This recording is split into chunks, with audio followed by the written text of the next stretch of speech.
Assalamu alaikum, muhtaram Antil o'qituvchilari, ota-onalar, Antil fidoyilari. İxlos yurishlik Antil kitobining 4-qismini nashr qilish munosabati bilan bir qism kasbdoshlarim va Antil o'qituvchilari bu kitobning qo'llanish haqida bir tushuncha bergan bo'lsangiz degan taklifni bergan bo'ldi. Men bu fikrni muvofiq ko'rib, bu qisqacha bir video ishlashni to'g'ri topdim. İxlos yurishlik kitobiningki qo'llanishini so'zlashdan ilgari bu kitobning alaylığı hakkında kısaca to'xtalishni muvaffaq ko'rdim. İxlos yurishlik Antil kitobininki eng chong alaylığı muhajirat farzandlarimizniki til muhitiga moslashtirib tuzilgan. Ya'ni bolalarimizniki yeyishiga, psixikasiga, zehniga emas, balki til muhitiga. Men mayli Pokistonda bo'lsin, yoki Saudiya Arabistonda bo'lsin, yoki Malayziyada bo'lsin, yoki Misrda bo'lsin, yoki Turkiyada bo'lsin, Muşu farzandlarimizning til muhitiga mos bir kitobning bo'lishini zarur ekanligini his qilgan va shu munosabatdan muşu ishni ro'yobga chiqarish uchun muşu izlangan bo'ldim. Alloh taoloning nasib qilishi bilan hozirgacha 5 kitobni tuzib bo'ldim. Alloh xolsa to'liq 7 kitobni chiqarish uyam bor. Alloh uning nisbini qilsin. İkinci bir cho'ng alaylığı bo'lsa, bu kitobdagi imlo qoidasi vatanimizdagi 35 milyon Uyg'ur qo'llanayotgan hozirgi zamon imlo qoidasi talaffuz qoidasini asos qilgan. Ya'ni marhum ustozimiz mashhur tilshunos Mirsulton Osmonov akamizningki yetakchiligida tuzilgan 1997-yilda nashr qilingan va keyin qayta tuzitilib to'liqlanib 2010-yili oxirgi nusxasi e'lon qilingan shu kitobni o'lcham qildim. Muhajiratga farzandlarimizniki, ota-onalarimizning shu vatanni qo'llanayotgan imlo qoidasi, talaffuz qoidasini o'lcham qilinishi shart deb o'ylayman. Uchinchi bir alaylığı oddiylikdan murakkablikka, tezlikdan cho'nqurlikqa shu asosda tuzilgan kitobniki qo'llanishi haqida so'zlagan vaqtimda bu yaxshi namoyon bo'ldim.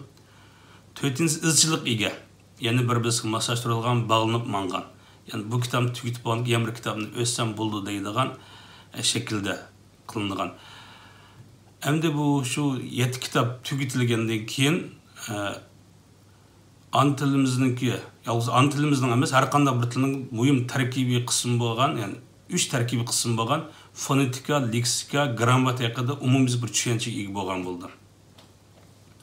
Xo'sh, endi bu kitobning qo'llanishi haqida qisqacha to'xtalaman. İxlos yurishlik Antil kitobininki ilpasi 2017-yili, ya'ni mushu shaklda nashr qilingan Nabijan a'lo qilinishi mablag' silishi bilan 16 formatli shaklda nashr qilingan. Bu ikinci nashri. Hozirgacha shu ayni vaqtda Nabijan inimiz bilan birlikda loyihalagan muqova bo'yicha chiqyapti bu kitob. Ya'ni hozirgacha chiqqan 4 kitobning hammasi mushu muqovani o'lcham qilib chiqaryapmiz. Ikinci nashr bo'lsa 32 format qilib nashr qilingan. Oldingi kitobdagi ba'zi yetarsizliklar to'liqlangan va tuzitilgan bo'lgan bo'ldi. Bu kitobning eng chong alaylığı bo'lsa, tovushning talaffuz qilinish birlikda berilgan. Masalan, A harfini alayli. Mana bu yerda A harfi ko'rinib turadi. Ya'ni bosh A, yolg'iz A, oxir A, hamzalik oxir A deb berilgandan boshqa ba'zi bir talaffuzi, ya'ni tas bo'lgan i o'xshash harflar, masalan, bu yerda i harfiniki 8 xil o'qilish berilgan. Bu 8 xil o'qilishni xil kishilar bilmaydi desek bo'ladi, yoki unutib ketgan desek bo'ladi. Masalan, hamzalik bosh i, hamzalik o'tir i, hamzalik oxir i, hamzalik yolg'iz i. Bularning hammasi harflarniki nimalar berilgan, shu harflarga munosib so'zlar berilgan, ishchi, ichdi, itoat, itoat degan o'xshash. Şunun munosib cümle berilgan, tabiat, uni baq degandan boshqa, uning aslida shunu harflarga munosabatlik og'zaki bayon qilish uchun rasmlar kirishtirilgan, rasmlar berilgan.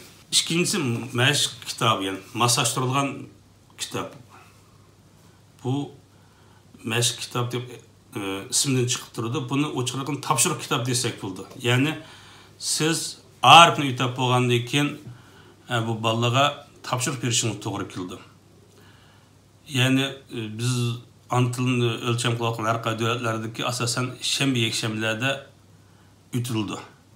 Heptiçilerde devletlik mektepte okuğamızda şu şembe yekşemli vaxtlarda fırsat çıkarıp Antılını ügünden gep.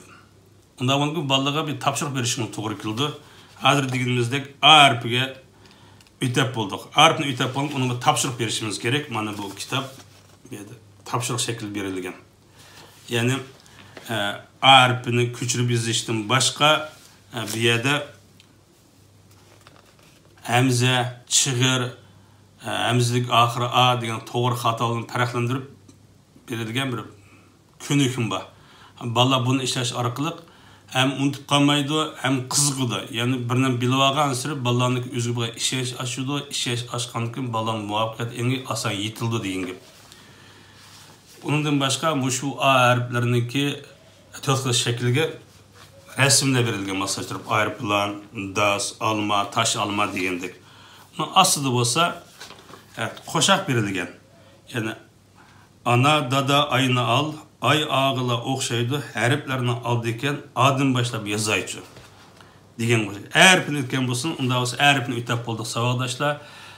Tapşırık sizlerge bu İhlas İlpez'den masajlanan kitap birlikte ütüldü yani. Harfi qarap bakaylı. Harf ütep olgandan siz balla küçürüp yazısızlar, kurdun kuru kanda küçürüp yazısızlar dep bulap partiyasınızın harfi kilgan sözlerini sorap bakın degenden başka harfin tatlı şekilli masajlanan resimler verilgen.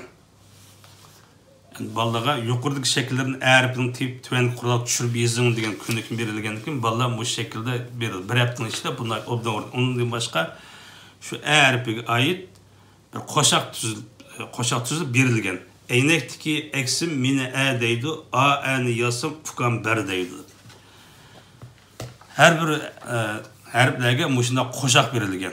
Yani 32 harfke 32 koşak var. Ballağı bunu yatlap kılsız değilsiz. Demek bu İhlas İlpesi'ninki masajlanan meşk kitabı birlikte ütüldü. Ballağı birlikte bulundu bu kitaplar. Kesiplaşlarındaki bazıları masajlanan meşk kitabını bir vasıtam ötken gibi. Bu muş yaxşıke muş üteyildi. Bunu üstünüz mü bulundu? Lakin bu ballağınki vaktıga sel uzrap gitti desek buldu yani. Alba İhlas İlpesi'ni özsünüz, onunki masajlanan meşk kitabını tapşırık özsünüz. Ballağı tez ügünde, tez kolluğunda, tez savat çıktı deyin gibi. Hem de üçüncüsü savat çıkırış. Savat çıkırış kollanması da bu işte kitapta üçü var yani. Birinci, ikinci, üçüncü kıl. Bu şu hiç kandak rakam yazılmayan birinci, ikinci, üçüncü kitap yazılmayan bir kitap var.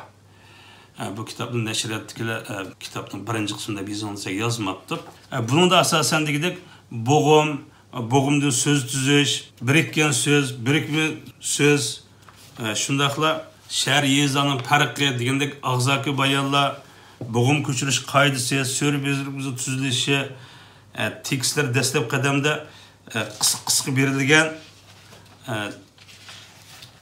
kin tedrici kengeytilgen desek buldu. Bana bu tekst qaraydigan bolsak 20 bet desek buldu bana. Resimlerden atlasak, bana bu yerde var. Söz birikini özara tutaştırılgan. Onun başka okuşluklu var. Okuşluklara tapşırık verişke aciziz. Bu okuşluklar qanday alsa bizim an'anamizda tanıştırılgan Qurbaniyet, Roziyet ve başka milli bayramlarımızdaki verilgenden başka Kur'an qanday kitap degen o'xshash o'qishliqli berilib ayet, söz, kelime deganlarniki farqini deb berang deyish orqali bolalarniki so'zlarning tuz ma'nosini farqlantirishga yetaklanadi. Demek bu savaşçılık kullanmasının birincisi balla bunu okup olgandan keyin hali ölçemli sevgi etken buldu. İkinci kısım kitabı olsa bu kitap kesbi atalgılar, tercümanlar, meşhur şahslar verilgen, tarih vakalar verilgen, bu arkalık ballarınki edebi til hükümde itildirilgen desek buldu. Bu 4 kitap tükendiği için cemi ballarımız 250'den 500'gacha yeni sözlerni öğrengen buldu. Yani farzandlarimiz bu 250'den 500'gacha bo'lgan bu so'zlarni o'rganib bo'lgan bo'lsa, o'zlashtirib bo'lgan bo'lsa, oddiy shaklda kunda xotir yoza oladi degan gap. Shu seviyaga bordi. Alloh taolo xolsa 5-qism kitobimi, ya'ni savaş qilish qo'llanmasi bo'ldi. 6-qism kitobi bo'lsa, mustaqil so'zlar haqida tuzildi. 7-kitob bo'lsa, yordam so'zlar turkumi haqida tuzildi. Allah Teala xolsa bu kitobni patarda tuzib huzurunglarga sunamiz. Duo etib turinglar. Alloh taolo har vaqt sizlarni o'z panohida saqlasin. Oxirida bu kitobimning nashr qilinishiga moddiy va ma'naviy jihatdan g'oyat zo'r yordam bo'lgan Dunyo Uyg'ur qurultiyining raisi To'lqin Ayso apandimga, Erkin Sidiq apandimga, Nuzgun Kültür ve Aile Cemiyeti'nin reisi Münevver Öz Uygur Hanım'a, Gramaniyadaki Uygur Medeniyet ve Marif Birliği'nin reisi Feride Niyaz Hanım'a, Norvegiya Uygur Fondu'na, Ehli Karmay kurulan Yaşlılar Uyuşması'nın şundakla isim ataşını halımağın merpet verir kıyırındaşlarımızga çeksiz minnettarlığını bildirimen, Cenab-ı Allah'ın iki dünyalık merhamet dileymen. Allah'a emanet. Allah her vakit sizlerini öz banayı saklasın. Kanalımızga a'zo bo'lgan va bo'ladigan tarix bergan barliq qarindoshlarımızdan Allah razı olsun.